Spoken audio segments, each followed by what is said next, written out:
বিসমিল্লাহির রহমানির রহিম। আসসালামু আলাইকুম শিক্ষার্থী বন্ধুরা, লার্নার চ্যানেলের পক্ষ থেকে আপনাদের জানাই আন্তরিক শুভেচ্ছা ও অভিনন্দন। আশা করি আপনারা বেশ ভালো আছেন। যে যেখান থেকে আমাদের লার্নার চ্যানেলটি দেখতেছেন তাদেরকে জানাই অসংখ্য ধন্যবাদ। তো কথা না বাড়িয়ে সকলের সুস্বাস্থ্য কামনা করে শুরু করছে আজকের ভিডিওটি। এই ভিডিওটিতে যা যা থাকছে তা হলো ষষ্ঠ শ্রেণীর গণিত শিক্ষা 2025 পাটিগণিত অংশ অধ্যায় 1 স্বাভাবিক সংখ্যা ও ভগ্নাংশ। চলুন তাহলে মূল ভিডিওতে।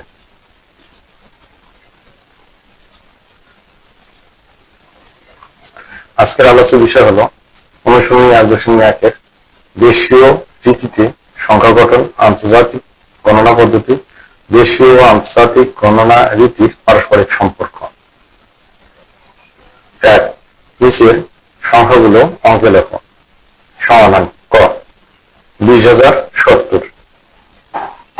প্রথমে আমরা একক, দশক, শতক, হাজার, অযুত, লক্ষ, নিযুত, কোটি এভাবে লিখে নেব। লিখে নেওয়ার পর নিযুতকে লক্ষের সাথে, অযুতকে হাজারের সাথে হিসাব করব। নিযুতকে লক্ষের সাথে এবং অযুতকে হাজারের সাথে হিসাব করব। তাই এই দুইটা সংখ্যাকে আমি ব্র্যাকেট দিয়ে রেখে দিয়েছি। তাহলে 20,070 20 দুই অঙ্ক বিশিষ্ট একটি সংখ্যা, তাই অযুতের ঘরে 2 এবং হাজারের ঘরে 0। এবং 70 দুই অঙ্ক বিশিষ্ট একটি সংখ্যা, 7 0 70 এককের ঘরে 0 এবং দশকের ঘরে 7 শতকের ঘরে 0। তাহলে আমার সংখ্যাটি দাঁড়াইলো 20,070। ঠিক একইভাবে 20,008। একইভাবে একক, দশক, শতক, হাজার, অযুত, লক্ষ, নিযুত, কোটি এইভাবে লিখলাম। নিযুতকে লক্ষের সাথে, অযুতকে হাজারের সাথে হিসাব করব। তাহলে 20,000 দুই অঙ্ক বিশিষ্ট একটি সংখ্যা 20, তাই অযুতের ঘরে 2 এবং হাজারের ঘরে 0 এবং এককের ঘরে 8। তাহলে শতক এবং দশকের ঘরে 0। তাহলে সংখ্যাটি দাঁড়ালো 20,008। 55,400। একইভাবে একক, দশক, শতক, হাজার, অযুত, লক্ষ, নিযুত, কোটি লিখে নিলাম। নিযুতকে লক্ষের সাথে, অযুতকে হাজারের সাথে হিসাব করব। 55,000, তাই 55 দুই অঙ্ক বিশিষ্ট একটি সংখ্যা, তাই অযুতের ঘরে 5 এবং হাজারের ঘরে 5, শতকের ঘরে 4, একক এবং দশকের ঘরে 0। তাহলে আমার সংখ্যাটি দাঁড়াইলো 55,400। খ 4,75,000। একইভাবে একক, দশক, শতক, হাজার, অযুত, লক্ষ লিখে নেব। লিখে নেওয়ার পর 4 লক্ষ, লক্ষের ঘরে 4, হাজারের ঘরে 5, তাহলে বাকি ঘরগুলোতে 0 বসিয়ে দিলাম। 7,02,075। একইভাবে একক, দশক, শতক, হাজার, অযুত, লক্ষ, নিযুত, কোটি লিখে নিলাম। লিখে নেওয়ার পরে 7 লক্ষ, লক্ষের ঘরে 7, 2,000, হাজারের ঘরে 2, 75, 7 10 5 75। 75 দুই অঙ্ক বিশিষ্ট সংখ্যা, তাই দশকের ঘরে 7 এবং এককের ঘরে 5, অবশিষ্ট ঘরগুলোতে 0 বসিয়ে দিলাম। শতকের ঘরে 0, অযুতের ঘরে 0। সংখ্যাটি দাঁড়ালো 7,02,075। গ 76,09,070। একইভাবে একক, দশক, শতক, হাজার, অযুত, লক্ষ, নিযুত, কোটি লিখে নিলাম। লিখে নেওয়ার পরে 76 লক্ষ, তাহলে লক্ষের ঘরে গেলাম 76 দুই অঙ্ক বিশিষ্ট একটি সংখ্যা, তাই 7 10 76, 7 নিযুতের ঘরে 6, লক্ষের ঘরে। অযুতের ঘরে 0 এবং হাজারের ঘরে 9, যেহেতু বলা হয়েছে 9,000, তাহলে অযুতের ঘরটাতে শুধু 0 হবে, হাজারের ঘরে 9 হবে। তাহলে 70, 7 0 70, তাহলে এককের ঘরে 0, দশকের ঘরে 7, তাহলে শতকের ঘরে 0। তাহলে সংখ্যাটি দাঁড়ালো 76,09,070। 30,09,004। 30 লক্ষ, তাহলে লক্ষের সাথে যদি নিযুতকে আমরা হিসাব করব, 30 লক্ষ, তাহলে 3 হচ্ছে নিযুতের ঘরে, লক্ষের ঘরে 0, অযুত এবং হাজারের ঘরে 0, তাহলে 904, এককের ঘরে 4 আর শতকের ঘরে 9, তাহলে দশকের ঘরে 0।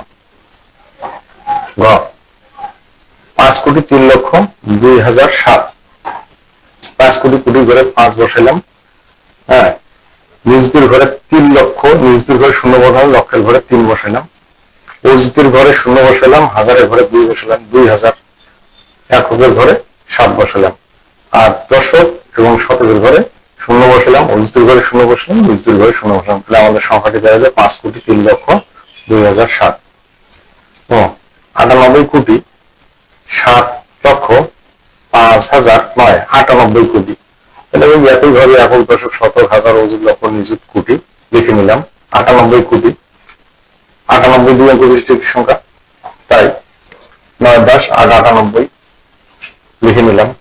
আচ্ছা, 7 লক্ষ, লক্ষের ঘরে 7 বসালাম, তাহলে অযুতের ঘরে 0, হাজারের ঘরে 5 বসালাম, তাহলে অযুতের ঘরে 0 এবং এককের ঘরে 9 বসালাম। দশক এবং শতকের ঘরে যদি কোনো জানাই তাহলে ফাঁকা ওই 2 ঘরে 0 বসাই দিলাম। অত্যন্ত সহজ। 102 কোটি 5,708, 102 কোটি। আমরা আগে প্রথমে একক দশক শতক হাজার অযুত লক্ষ নিযুত কোটি লিখে নিলাম। লিখে নেওয়ার পর বলছি 102 কোটি, তাহলে কোটির ঘরে 102 লিখলাম। 102 কোটি 5,000, হাজারের ঘরে 5 লিখলাম। 708, শতকের ঘরে 7 লিখলাম এবং 8, এককের ঘরে 8 লিখলাম। বাকি ঘরগুলোতে 0 বসিয়ে দিলাম। তাহলে আমাদের সংখ্যাটি দাঁড়াইলো 102 কোটি 5,708। 955 কোটি 7,98,000, 955 কোটি। একক দশক শতক হাজার অযুত লক্ষ নিযুত কোটি আমরা লিখে নিলাম। লিখে নেওয়ার পরে বলা হলো 955 কোটি, তাহলে 955 কোটি, কোটির ঘরে 955 লিখলাম। 7 লক্ষ, লক্ষের ঘরে 7 লিখলাম, তাহলে অযুতের ঘরে 0। আচ্ছা, অযুত এবং নিযুতের, অযুত এবং হাজারের ঘরে 0 এবং 90, তাহলে 9,090, 9 দুই অঙ্ক বিশিষ্ট একটি সংখ্যা, তাই দশকের ঘরে 9 এবং এককের ঘরে 0, তাহলে শতকের ঘরে 0। তাহলে আমাদের সংখ্যাটি দাঁড়ালো 955 কোটি 7,90,000। আবার দেশীয় রীতিতে সংখ্যা গঠন, আমরা এখানে লেখা হয়েছে 3,500 কোটি 85 লক্ষ 921, তাহলে 3,500 কোটি 85 লক্ষ 921। আমরা প্রথমে একক দশক শতক হাজার অযুত লক্ষ নিযুত কোটি লিখে নেব। লিখে নেওয়ার পর বলা হয়েছে 3,500 কোটি, তাহলে এই যে কোটি, কোটির ঘরে আবার আমরা কি করব, এটাকে কোটির ঘরটাকে একক ধরবো, একক দশক শতক হাজার, তাহলে 3,500 কোটি। দেখেন আমরা এই যে দুইটা ছক দেওয়া হয়েছে, এখানে একটা এখানে একটা, একক দশক শতক হাজার অযুত লক্ষ নিযুত কোটি, কোটির পরে আবার এখানে একক দশক শতক হাজার, তাহলে 3,500 কোটি 85 লক্ষ, তাহলে নিযুতের ঘরে 8 বসে 85 লক্ষ, অযুত এবং হাজারের ঘরে 00 বসে 921, তাহলে আমাদের সংখ্যাটি হয়ে গেল। দেশীয় আন্তর্জাতিক পদ্ধতি, এখানে বলা হয়েছে 50 বিলিয়ন 301 মিলিয়ন 538,000, তাহলে আমরা এই সংখ্যাটাকে আমরা এখানে বসাবো, এখানে বসাবো।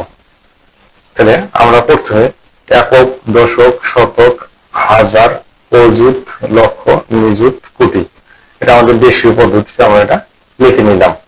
লিখে নেওয়ার পরে এইখানে আমরা এই যে কোটির ঘরে, কোটির ঘরে আমাদের দেশীয় পদ্ধতি হলে একক ধরা হয়, আর আন্তর্জাতিক পদ্ধতিতে এই 3 ঘর মিলে একক দশক শতক, আবার এই 3 ঘর মিলে একক দশক শতক, আবার এই 3 ঘর মিলে একক দশক শতক, আবার এখানেও 3 ঘর মিলে একক দশক শতক ধরা হয়। তাহলে এখানে বলছে একক দশক শতক, এখানে বলা হয়েছে 50 বিলিয়ন, এই একক দশক শতক এই ঘরটাকে বিলিয়ন ধরা হয় আন্তর্জাতিক পদ্ধতিতে। আবার নিযুত থেকে কোটি এবং কোটির বামে এক ঘর শতক, এটিকে বলা হয় মিলিয়ন, এটিকে বলা হচ্ছে বিলিয়ন, এটিকে বলা হচ্ছে মিলিয়ন। আবার এখানে হাজার অযুত লক্ষ এই 3 ঘর একক দশক শতক, এটিকে বলা হচ্ছে হাজার। আর এখানে দেশীয় পদ্ধতি যেরকম এই আন্তর্জাতিক পদ্ধতিও একই, একক দশক শতক। তাহলে এখানে বলা হয়েছে 50 বিলিয়ন, বিলিয়নের ঘরে 50 লিখলাম। আচ্ছা, 301 মিলিয়ন, মিলিয়নের ঘরে 301 লিখলাম এবং 538,000, হাজারের ঘরে 538 লিখলাম, অবশিষ্ট ঘর তিনটাতে 00 বসিয়ে দিলাম। এটা আমাদের অঙ্কটি হয়ে গেল আন্তর্জাতিক পদ্ধতিতে। এরকম যে কোনো অঙ্কই হোক না কেন আপনারা প্রথম আগে এইভাবে ছকটা করে নেবেন, একক, দশক, শতক, হাজার, অযুত, লক্ষ, নিযুত, কোটি। কোটি লেখার পরে এই 3 ঘর মিলে একক, দশক, শতক, এই 3 ঘর মিলে একক, দশক, শতক, 3 ঘর মিলে একক, দশক, শতক, এই 3 ঘর মিলে একক, দশক, শতক। আন্তর্জাতিক পদ্ধতিতে নিয়ম হলো 3 ঘর পর পর কমা বসানো। তাহলে এইখান থেকে 3 ঘর পরে কমা বসালাম, 3 ঘর পরে আবার এখান থেকে 3 ঘর, আবার এখান থেকে 3 ঘর, আবার এইখান থেকে 3 ঘর। তাহলে এখানে 3 ঘর পরে কমা বসালাম, আবার এখান থেকে 3 ঘর পরে কমা বসালাম, আবার এখানে 3 ঘর পরে কমা বসালাম। তাহলে অঙ্কটা লিখতে সহজ হয়, বলতে সহজ হয়। আবার এটা হচ্ছে অতিরিক্ত আলোচনা, আন্তর্জাতিক গণনা রীতির পারস্পরিক সম্পর্ক। এটা হচ্ছে দেশীয় রীতি, এটা হচ্ছে আন্তর্জাতিক রীতি, দুটাই। তাহলে প্রথমে আমরা একটা এই সংখ্যা নিয়েছি, আগের সংখ্যাটাই। তাহলে এই সংখ্যাটাতে আমরা আন্তর্জাতিক রীতিতে আমরা কমা বসে নিচ্ছি, 3 ঘর আগে, আবার 3 ঘর আগে, আবার 3 ঘর আগে, কারণ দেশীয় রীতিতে আমরা পারবো। তাহলে দেশীয় রীতিতে আমরা যদি বসাই, এরকম একক, দশক, শতক, হাজার, অযুত, লক্ষ, নিযুত, কোটি এভাবে লিখে নিছি। লিখে নেওয়ার পরে সংখ্যাটাকে প্রতিটা ঘরে ঘরে বসিয়ে দিছি। বসিয়ে দেওয়ার ফলে আমাদের সংখ্যাটা দাঁড়ালো, এখানে 3 ঘর আগে কমা, এখানে 2 ঘর আগে কমা, তাহলে 3 2 5 ঘর হলো, আর এখানে 7 ঘর আগে কমা। তারপরে এখানে আমরা একক ধরে আবার ওই একই ভাবে হিসাব করবো।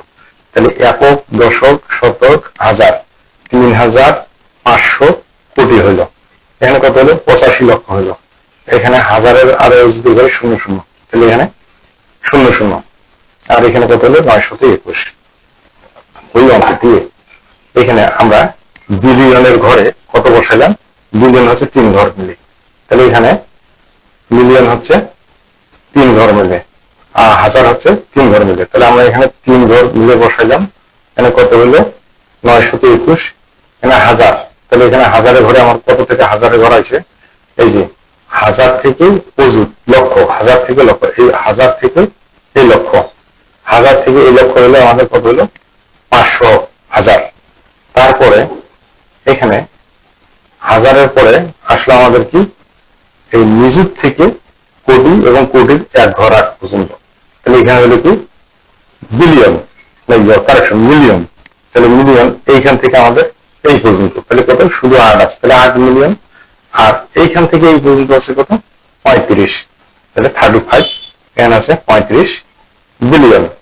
ঠিক একই ভাবে এই পাশে আছে আমাদের দেশীয় পদ্ধতি এবং এই পাশে আছে আন্তর্জাতিক পদ্ধতি। এখানে আন্তর্জাতিক পদ্ধতি 3 ঘর আগে আগে কমা দেওয়া আছে, 3 ঘর পর পর, আগে বলতে 3 ঘর পর পর কমা দেওয়া আছে। আর এখানে 3 ঘর, 2 ঘর এবং 2 ঘর, অর্থাৎ 3 ঘর, 5 ঘর, 7 ঘর আগে কমা বসানো আছে। এখানে 3 ঘর, 6 ঘর, 9 ঘর। তাহলে ঠিক একই ভাবে লিখতে হবে, সংখ্যাটি এখন কথায় লিখতে হবে, আপনারা নিজে করে নেবেন। ধন্যবাদ। প্রিয় শিক্ষার্থী বন্ধুরা, আমার এই ভিডিওটি দেখে যদি আপনি সামান্য উপকৃত হয়ে থাকেন, তাহলে লাইক, শেয়ার, কমেন্ট আর হিট দ্য সাবস্ক্রাইব বাটন, এবং পরবর্তী নতুন নতুন আপডেট ভিডিওগুলি দেখার আমন্ত্রণ জানিয়ে শেষ করছি আজকের ভিডিওটি। No more today, see more again. আল্লাহ হাফেজ।